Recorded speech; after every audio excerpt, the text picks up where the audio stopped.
Chicago, Illinois. Walk outside, the meteorologists allowed, but don't stay long.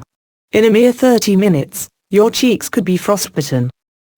Drive if you must, but keep a survival kit in the trunk and a tank full of gas, some experts warned. Even winter-dependent pursuits like ice skating were forbidden in some places, like Sioux Falls, South Dakota, where officials closed outdoor public rinks because of below-zero temperatures on Wednesday.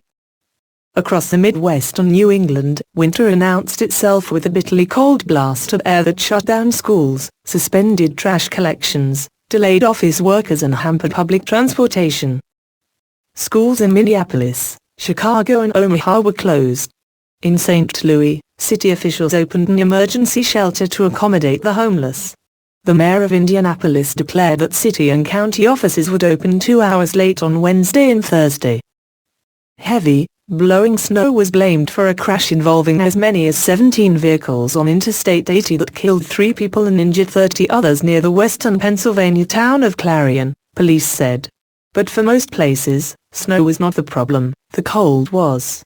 Temperatures lingered around 0 degrees in many parts of the Midwest, and the icy winds blowing across much of the country forced residents to protect themselves, sometimes in creative ways.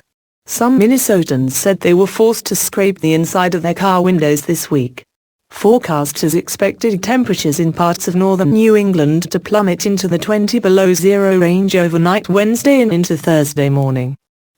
By Thursday, the wind chill was expected to possibly dip to minus 40 degrees in some places, weather reports said.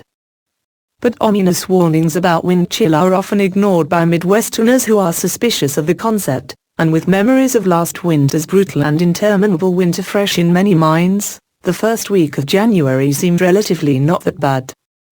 Most people, squinting through layers of heavy scarves and furry hats, seemed to go about their business. Peter Tabor, a mail carrier in Minneapolis who has been on the job for 28 years, set out on his route as usual on Wednesday in a not-so-usual minus 5 degrees. Wearing a down coat is impossible, he said, because his mail bag slides off his shoulder. One hand must remain bare to deliver the mail, so he keeps a chemical hand warmer in his pocket and switches hands periodically. I'm ambidextrous, he said.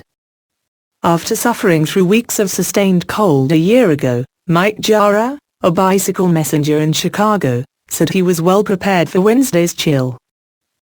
It's a little easier than last winter, said Jara, 22, who wore heavy boots, a thick jacket and snowboarding goggles to deliver parcels downtown. At least this time, Chicagoans, they definitely prepared.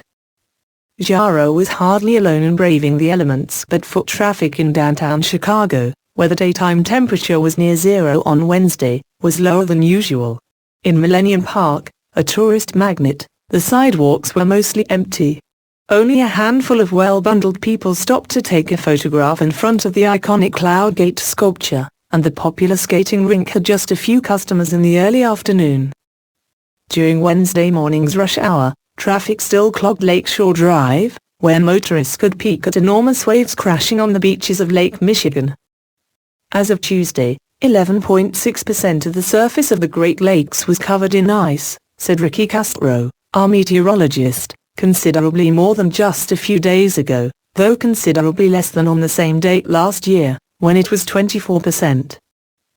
We are seeing expansion now, he said. It'll be higher by the end of the weekend. Public transportation in major cities, while having some delays, was not slowed by the cold as much as many people expected. Metro, Chicago's suburban commuter rail, had basically a normal rush hour on Wednesday morning, a spokesman, Michael Gillis, said. There is certainly a Herculean effort to keep it that way,